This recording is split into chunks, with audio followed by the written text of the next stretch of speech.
नमस्कार दोस्तों, स्वागत है आप सभी का आज की मार्केट चर्चा में। कैसा था आज का मार्केट? आप लोग कमेंट कीजिए, बताइए किस टाइप का मार्केट लगा आज आपको। बहुत ही शानदार था वैसे देखा जाए तो। आज तो मतलब ऐसा मार्केट था जिसमें इन्वेस्टर्स ने और स्विंग ट्रेडर्स ने मजे लिए होंगे, लेकिन जो डेली ट्रेडर्स थे, जो ऑप्शन ट्रेडर्स थे, उनकी आज उनका अलग गई। मार्केट ने पूरा छकाया है उनको। निफ्टी की बात करेंगे, स्पेशली आज निफ्टी को काफी लंबा डिस्कस करेंगे। निफ्टी ने आज दोनों तरफ के लोगों को परेशान किया होगा और दोनों तरफ के लोगों के लिए लॉस का काम किया होगा आज निफ्टी ने। आप लोगों ने कुछ बनाया है क्या पैसा वैसा आज? अगर जो भी ऑप्शंस में ट्रेड करते हैं मेरे मित्र, वो जरूर मेरे को कमेंट में बताएं कि आज किस तरह से ट्रेड किया, आज का आपका एक्सपीरियंस कैसा रहा ट्रेड का। आज का जो एक्सपीरियंस है वो मैं जरूर आप लोगों से सुनना चाहता हूँ कि किस तरह से आप लोगों ने डील किया आज को। कई लोगों ने हीरो जीरो भी बनाया होगा, जो लोग हीरो जीरो खेलते हैं कई बार उन्होंने पैसा बनाया होगा आज। हो सकता है उन्होंने 100 रुपए के 5,000 रुपये 15,000 रुपये बना लिए हो, तो वैसा वाला काम भी हुआ होगा। क्योंकि आज मार्केट बहुत वोलेटाइल था और मार्केट ने जो चाल दिखाई है वो बिल्कुल ही अलग गठजोड़, मतलब उल्टा उल्टा पुल्टा मामला करके चाल दिखाई है। सीधे चार्ट से समझाता हूँ आप लोगों में, आइए चार्ट पे चलते हैं। तो ये जो स्क्रीन देख रहे हैं आप, ऊपर अपने पास निफ्टी का चार्ट है, नीचे निफ्टी का इंट्राडे चार्ट है। यहाँ पे आप कैंडल देखेंगे तो कैंडल काफी अच्छी बन गई आज। कैंडल अच्छी क्यों बता रहा हूँ मैं? क्योंकि बोलिंजर मिडिल बोलिंजर बैंड के ऊपर बनी है, जो हम लोग कई दिनों से बात कर रहे हैं। कल मैं वीडियो नहीं बना पाया था, लेकिन अगर आप कल की वीडियो कल का देखेंगे तो कल की जो रेड कैंडल है वो बिल्कुल उस तरह से काम की जिस तरह से हम लोग परसों बात कर रहे थे। मतलब मैंने ये बात बोली थी कि करीब करीब 22,300 पे एक अच्छा खासा रेजिस्टेंस है, 22,300 को ब्रेक करना जरूरी है। ये कैंडल गई थी, कल की कैंडल की बात कर रहा हूँ, कल की कैंडल गई थी 22,297 तक गई और वहां से वापस नीचे आ गई और वहां से लंबी रेड कैंडल बनाई थी। बाद में टुवर्ड्स दी एंड थोड़ी सी रिकवर हुई थी। आज फिर वापस क्या हुआ? आज वापस से यूएस के सीपीआई के, यूएस के महंगाई के आंकड़े आए। महंगाई के आंकड़े आने की वजह से थोड़ा सा माहौल अच्छा था ग्लोबल मार्केट का, क्योंकि महंगाई थोड़ी सी कंट्रोल में आ गई है यूएस में। यूएस में महंगाई कंट्रोल में आने का मतलब है कि फैट रेट की जो फैट रेट की जो कट होने वाले हैं उसके लिए एक्सपेक्टेशन बढ़ जाती है। तो मार्केट वापस से पॉजिटिव मोमेंटम में आ गया। मार्केट थोड़ा सा मूड में आ गया था, यूएस मार्केट, ग्लोबल मार्केट्स। और ग्लोबल मार्केट के चलते ही गिफ्ट निफ्टी भी तेज था, गिफ्ट निफ्टी चलते ही हमारा निफ्टी भी मॉर्निंग में तेज था। मॉर्निंग में इस मूड माहौल में था कि आज तेज खुलेगा। थोड़ा सा गैप अप खुला, सीधे 22,300 के ऊपर की ओपनिंग थी। अच्छा था गैप अप खुला। लोगों को उम्मीद थी कि पैसे बना के देखा जाएगा। यहाँ पे आप देखेंगे तो यहाँ पे गैप अप है और गैप अप के बाद लोगों को उम्मीद थी कि शायद लॉन्ग साइड में ट्रेड ले सकते हैं, लेकिन पहले ही टिक से नीचे उतरना शुरू कर दिया मार्केट ने। मार्केट नीचे शुरू किया, यहाँ पे आके वापस से एक जगह पे स्टेबल हुआ, 22,150 के आसपास स्टेबल हुआ। बहुत लोगों ने 22,150 के आसपास लॉन्ग की पोजीशन बना ली होगी, ये सोचा होगा कि यार 22,150 पे थोड़ा मतलब थोड़ा ब्रेक ले रहा है, थोड़ा सेटल हो रहा है, इसका मतलब है कि ऊपर अब यहाँ से रिवर्सल दिखा सकता है, यहाँ से लॉन्ग दिखा सकता है। वापस ऊपर जाने की कोशिश करिए, फिर देखिए आप कितनी लंबी राइट हैंड बनाई है। तो यहाँ पे ट्रैप किया, बहुत सारे लोगों को यहाँ ट्रैप किया होगा। काफी लोगों के स्टॉप लॉसेस हिट हुए होंगे, कई लोगों ने यहाँ पोजीशन बनाई होगी और इमीडिएट स्टॉप लॉस रखे होंगे। अगले आधा घंटे के अंदर लोगों के स्टॉप लॉस हिट हो गए होंगे, तो लॉन्ग पोजीशन वाले यहाँ पे नुकसान खा गए। जितने लोगों ने लॉन्ग पोजीशन बनाई होगी यहाँ पे रिटेलर्स ने, वो सब यहाँ पे लॉस खा गए। फिर बाद में बहुतों ने शॉर्ट पोजीशन बनाई होगी ये सोच करके अब मार्केट नीचे जाने वाला है, क्योंकि इतनी लंबी कैंडल बनी है, अब नीचे जाता है, ये आएगा मार्केट। तो लोगों ने शॉर्ट बनाए होंगे। अब ये पूरा 22,000 के आसपास आया भी नहीं। लोगों ने शॉर्ट बना के अगर टारगेट दिया होगा तो 22,000 के आसपास टारगेट दिया होगा, और 22,000 तक आने की बजाय उससे पहले 22,050 से वापस रिवर्सल लिया। और अगर आप ये कैंडल्स देखेंगे, आखिरी के आधा घंटे की, पौन घंटे की कैंडल्स देखेंगे तो आपका दिमाग ही रखा जाएगा। ये आखिरी के आधा पौन घंटे की कैंडल्स हैं जहाँ पे एकदम से 300 पॉइंट चढ़ गया मार्केट। 22,050 से 22,395 के आसपास आके क्लोज हुआ, मतलब 22,400 के आसपास टच कर गया, ऑलमोस्ट 350 पॉइंट पर। तो बहुत ही बेहतरीन तेजी, पर इस बेहतरीन तेजी के अंदर इतने लोगों ने नुकसान किया होगा। इस बीच में जितने लोगों के पास शॉर्ट की पोजीशंस थी वो सब लोगों का के स्टॉप लॉस हिट होंगे। जो लोग नेकेड ऑप्शंस बाइंग करते हैं, या नेकेड ऑप्शंस सेलिंग करते हैं, उन लोगों को तो बहुत भारी नुकसान खाया होगा आज, क्योंकि उनके पास ना हेजिंग का कोई ऑप्शन होगा, ना उन्होंने स्टॉप लॉस लगाए होंगे। तो उनको समझ में नहीं आएगा कि ये क्या हुआ। और ये इतना फास्ट हुआ है कि अगर आप बीच में आधा पौन घंटा खाना वाना खाने भी गए होंगे ना, इस टाइम पे लंच वंच करने गए होंगे, तो भी आपका पूरा कैपिटल वाइप आउट हो जाए, इस टाइप का मार्केट हुआ। तो रिस्की था आज का डे, थोड़ा रिस्की था, वोलेटाइल था। जिसको मजे लेने थे उसने मजे भी लिए होंगे, इसमें पैसे बनाए होंगे, इसमें पैसे ही बनाए होंगे। तो दोनों तरफ के थे। एक ऑप्शंस के अंदर सिंपल होता है कि एक जना पैसे बनाता है, एक जने का लॉस होता है ना। तो ये जीरो सम गेम है ऑप्शंस वाला। इट्स नॉट लाइक जो कैश डिलीवरी करते हैं हम लोग, कि जहाँ पे जीरो सम नहीं होता। अगर आप खरीद रहे हैं और कोई और आपसे खरीद रहा है तो वो भी पैसे बना सकता है और आप भी पैसे बना सकते हैं। लेकिन ऑप्शंस के अंदर क्या होता है, आप किसी से खरीद रहे हैं तो या तो वो पैसे बनाएगा या मैं पैसे बनाऊंगा ना। तो हम दोनों में से कोई एक बनाएगा, इसलिए वो जीरो सम गेम है। तो जिसमें बहुत लोगों ने पैसे गवाए भी हैं, बहुत लोगों ने पैसे बनाए भी होंगे। तो बहुतों ने बनाए हैं, वो तो बहुत अच्छी बात है, लेकिन रिटेलर्स मोस्टली ऐसे केस में पैसे गंवाने का काम करते हैं। तो पैसे गवाए होंगे, मेरा ये मानना है। आज बहुत लोगों के स्टॉप लॉस होते होंगे। मुझे बताइए आपका एक्सपीरियंस अगर आज रहा हो तो ऐसा कुछ कमेंट्स में डालिएगा। आगे बढ़ते हैं, स्टॉक्स की बात करते हैं, स्टॉक्स पर बात करते हैं। तो ऑटो सेक्टर में थोड़ी सी तेजी थी, तो एमएनएम तेज था। इसके अलावा Tata consumer, Bharti Airtel, Tech Mahindra, LTI Mindtree, Infosys, आप देखेंगे तो आईटी आज काफी टुवर्ड्स दी एंड काफी तेज हो गया था। टेक महिंद्रा में तो अच्छी खासी बाइंग अपॉर्चुनिटी भी आ गई थी। बाकी इन्फोसिस और एलटीआई माइंट्री भी अच्छे हो गए थे। इन्फोसिस में भी बाइंग अपॉर्चुनिटी दिख रही थी। एलटीआई माइंट्री अभी भी कमजोर है, टीसीएस भी अभी कमजोर है थोड़ा सा। अगर आप लार्ज कैप आईटीज की बात करें तो इन चार की बात करें, एचसीएल टेक भी अभी थोड़ा मुझे कमजोर लग रहा है। अभी तक उस उतना मोमेंटम नहीं आया कि आईटी में आप इन्वेस्ट कर सकें इनके अंदर। लेकिन आज इन्फोसिस और टेक महिंद्रा में जरूर मुझे थोड़ा मौका दिख रहा था कि पैसा डाला जा सकता है। थोड़ा सा एक मतलब वन इंस्टॉलमेंट डाली जा सकती है अगर आप लोग आईटी में घुसना चाहते हैं तो ये अच्छा चल रहा था। टेक महिंद्रा स्पेशली बहुत अच्छा चल रहा था। अगर गिरावट वालों की बात करेंगे तो मारुति सुजुकी थोड़ा गिरावट दिखा रहा था, टाटा मोटर्स गिरावट दिखा रहा था। टाटा मोटर्स जब से इसके रिजल्ट आए तब से लगातार गिरावट दिखा रहा है। टाटा मोटर्स रुक नहीं पा रहा है।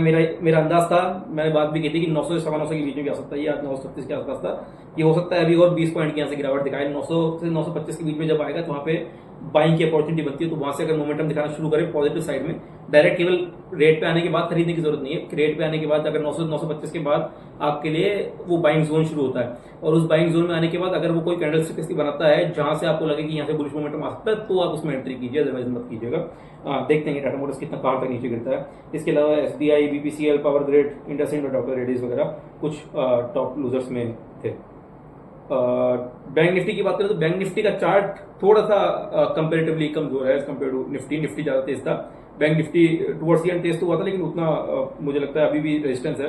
Again the reason behind that is कि बॉलिंजर बैंड को क्रॉस नहीं कर पाया, जो हमारा मिडिल बॉलिंजर बैंड है उसको क्रॉस नहीं कर पाया, और जो कैंडल है वो भी बहुत एक्सट्रीमली बुलिश नहीं बनी है। तो इसलिए थोड़ा सा मेरे को लगता है एक दिन और देखना पड़ेगा। एक दिन अगर कल और अच्छा पॉजिटिव मोमेंटम देता है तो फिर हम लोग बैंक निफ्टी भी बुलिश हो जाएंगे। For now we are more bullish on Nifty, और निफ्टी में भी मेरे को ऐसा लगता है कि अभी 22,400 के आसपास है, बट 22,500 में वापस से रेशन मिलेगा। 22,500 पे साइकोलॉजिकल लेवल है।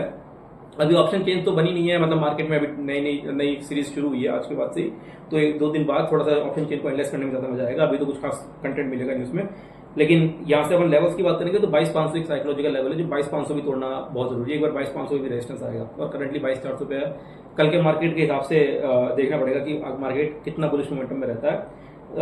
लेकिन मैं ये मानूंगा कि अगर 22,300 के ऊपर मार्केट कल भी क्लोज कर जाता है, इवन इफ वो ऊपर नहीं जाता है, 22,400 से 300 के बीच में भी रह जाता है, तो भी मैं इसको अभी ये मानूंगा कि मार्केट एक बार के लिए बुलिश साइड में सेटल हो गया। तो देखते हैं। और प्लस ग्लोबल क्यूज भी अच्छे हैं, तो मुझे इसलिए थोड़ा सा होप है ग्लोबल क्यूज को भी लेते हुए। मेरी एक पॉइंट पे आज दिन में जब ये एक पॉइंट आपको बता देता हूँ, जब ये वाली खरीदारी हो रही थी, जब ये पॉइंट आ रहा था, तो मेरा अंदाजा ये था कि शायद एफआईआईज आज बहुत अच्छी बाइंग कर रहे होंगे। आज मेरा इनिशियल आइडिया ये था कि एफआईआईज का डेटा अच्छा आने वाला है and they must be buying a lot, because second half में जब मोस्टली इतनी बैंकर खरीदारी होती है तो मोस्टली एफआईआईज का रोल रहता है, ऐसा मेरा मानना है, ऐसा मेरा एक्सपीरियंस है। और ऐसे काफी लोग मानते भी हैं कि एफआईआईज सेकंड हाफ में थोड़े एक्टिव ज्यादा हो जाते हैं, तो सेकंड हाफ में जो बाइंग है वो एफआईआईज ड्रिवन होती है। तो यहाँ पे मेरी उम्मीद थी कि एफआईआईज आएंगे।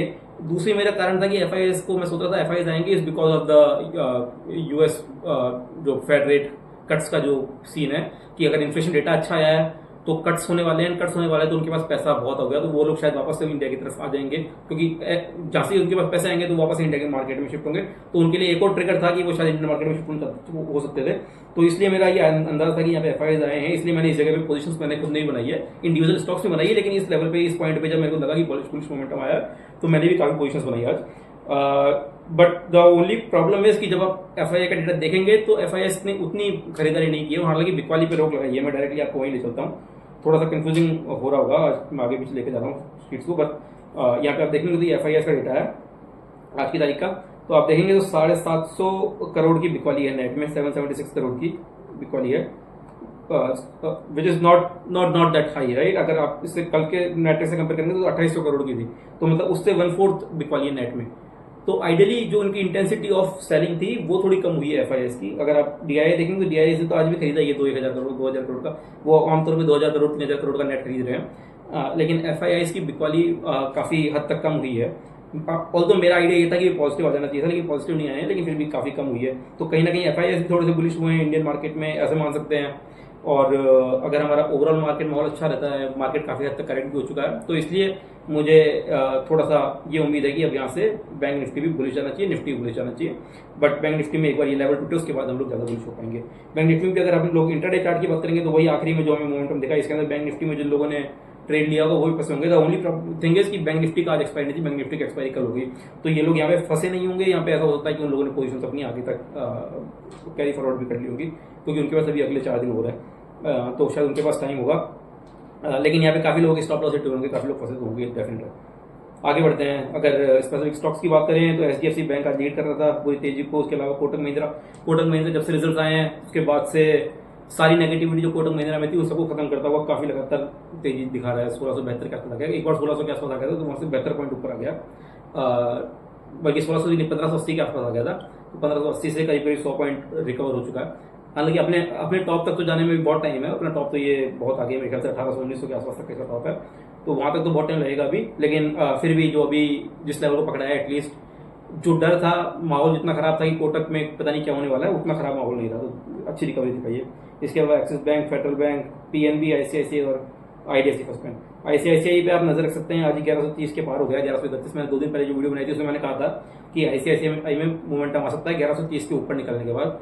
मोमेंटम का मेरे को इंतजार था, मोमेंटम आज भी आया नहीं, इवन तो बैंक निफ्टी में अच्छा खासा मोमेंटम आया, ये 1130 के ऊपर जाने के बाद भी बहुत ही स्लो मोमेंटम दिखा रहा था। लेकिन अगर इसमें मोमेंटम दिखता है तो आप लोग इसमें क्वेश्चन मार सकते हैं। आईसीआईसीआई बैंक मुझे लगता है ये जाएगा और ये अच्छा जाएगा, ये 1185 से 90 के आसपास तक जाना चाहिए, तो यहाँ से 60 पॉइंट की तेजी आपको दिखा सकता है। तो इसमें आप लोग सोच समझ के अपनी सूझबूझ से अपने फाइनेंशियल एडवाइजर से बात करके पोजीशन बनाने की सोच सकते हैं। गिरावट की बात करें तो गिरावट में बंधन बैंक लीड कर रहा था, उसके अलावा SBI, IndusInd bank of Baroda, AU small छोटे मोटे गिरावट दिखा रहे थे। एक बंधन बैंक में जरूर बहुत हैवी गिरावट थी, इसके अलावा किसी में भी कोई खास गिरावट नहीं थी, बाकी सब बैंक्स को आप ऑलमोस्ट फ्लैट ही मान के चलिए। ओवरऑल एफएनओ की बात करें तो आज एचएएल ने कमाल कर दिया। आज एचएएल का रिजल्ट आया था, एचएएल का रिजल्ट इतना शानदार आया है कि 52% की उन्होंने year on year profit growth दिखाई है, और प्रॉफिट ग्रोथ जो है वो कंप्लीटली ऑपरेशनल बेसिस पे दिखाई है। मतलब there is nothing similar to an adjustment की टैक्स एडजस्टमेंट हो गया या कुछ बड़ी बड़ी डील आ गई या कुछ हो गया, nothing like that. It was all based on their operational performance and improvement in their operational performance. तो इनका जो मार्जिन 25% के आसपास हुआ करता था वो अभी 35% के आसपास मार्जिन आ गया। ये बहुत बड़ी बात है ऐसी कंपनी के लिए कि 35% का मार्जिन गेन कर पा रहे हैं। इन्होंने जो रेवेन्यू इंक्रीज दिखाया है वो ऑलमोस्ट वो बहुत कम है, मतलब 14 करोड़ से 18 करोड़, 14,000 करोड़ से 18,000 करोड़ के आसपास आया। लेकिन इन्होंने जो प्रॉफिट दिखाया वो प्रॉफिट काफी अच्छा इंप्रूवमेंट दिखाया। इनका क्वार्टर 3 इतना अच्छा नहीं गया था, लेकिन क्वार्टर 4 इनका बहुत अच्छा गया। क्वार्टर 3 कहते हैं कि डिफेंस सेक्टर्स के लिए इतना अच्छा नहीं जाता है नॉर्मली, ऐसा आज एक रिपोर्ट में मैंने पढ़ा, तो कारण में आप लोगों को मैं खुद पढ़ के फिर डिस्कस करूंगा कि क्यों क्वार्टर 3 इतना अच्छा नहीं जाता है डिफेंस सेक्टर्स के लिए, क्या स्पेसिफिक रीजन है। But then quarter 4 Hindustan Aeronautics के लिए बहुत अच्छा गया। इसी के चलते शायद हो सकता है एक मोमेंटम बीडीएल और बीईएल में भी दिखा। दोनों स्टॉक्स 3-3% तेज थे जब इसका रिजल्ट आया। जब ये 11% तक तेजी दिखा रहा था, जब बीडीएल और बीईएल दोनों 3-3-3.5% तेज थे। तो आप लोग इन तीनों स्टॉक्स से मैंने पहले ही बात की है, इन तीनों स्टॉक्स पे आप पक्का नजर रखिए। जिस आपका जियोपॉलिटिकल माहौल है दुनिया का, पूरे साल में 6-8 महीने में कुछ ना कुछ एक दूसरे के ऊपर कोई ना कोई तो माराकूटी करता ही है, कोई ना कोई तो एक दूसरे के ऊपर मिसाइल डालता है। तो जब भी कोई एक आदमी एक दूसरे के ऊपर मिसाइल डालेगा, डिफेंस सेक्टर के स्टॉक्स चलेंगे ना। तो आप लोगों को बस जब भी नीचे गिर रहे हो तब आपको खरीदना है, और जब ऐसा कुछ माहौल खराब बिगड़ रहा हो तब आपको इनको बेचना है। उस टाइप का एटीट्यूड रखिए, उस टाइप का आपका बिहेवियर एस्पेक्ट होना चाहिए फॉर डिफेंस सेक्टर। और बाकी एचएएल तो ऐसा स्टॉक है जो आपको जब भी जितने डिप में मिले उतने इसको खरीदते रहिए। ये अभी करीब 4600 के आसपास है, ये 3,500 तक भी जाएगा, तो 3,500 तक भी इसको खरीदते रहिए। 3,500 तक खरीदने के बाद और नीचे गिरे तो शायद आप रोक सकते हैं, लेकिन 3,500 तक इसको खरीदते रहिए, रेट वापस ऊपर की वेट कीजिए। ये ऊपर जाएगा जब 6-7-8,000 तक जाने की, मतलब ये यहाँ से भी डबल होने की ताकत रखता है, ऐसा स्टॉक है।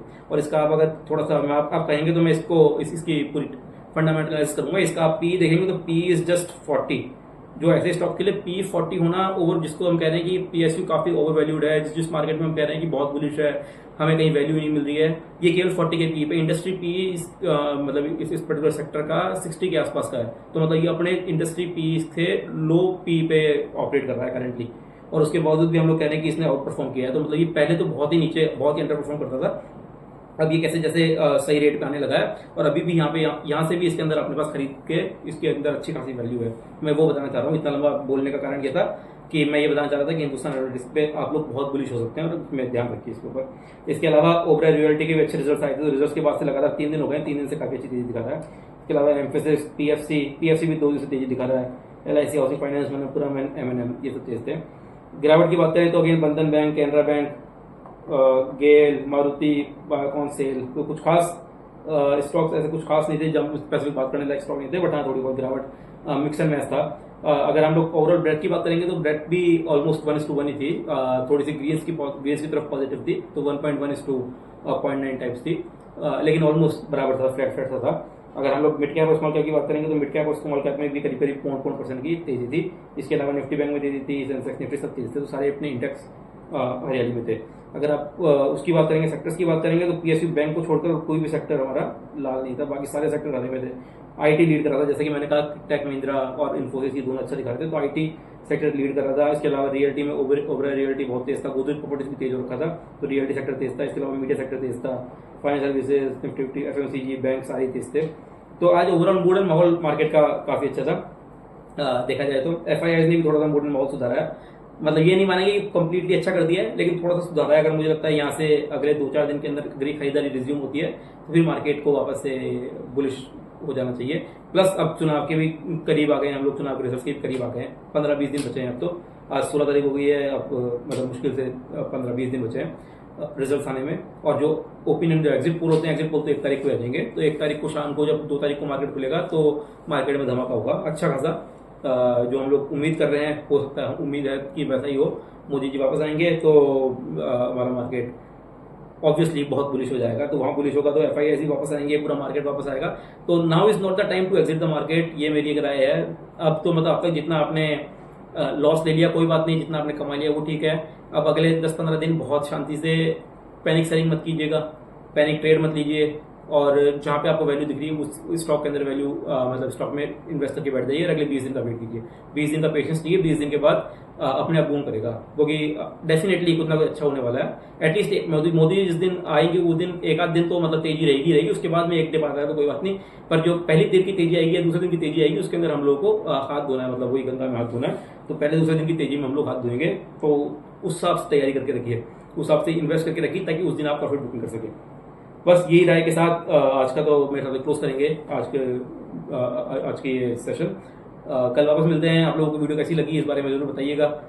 क्या एडिशनल सीखना चाहते हैं इस वीडियो में, मैं कुछ और कोई पर्टिकुलर स्टॉक के बारे में बात करवानी है तो उसके बारे में बताइए। वीकेंड पे मैं स्पेसिफिक स्टॉक्स के बारे में इन्फॉर्मेशन जानकारी लेके आ सकता हूँ।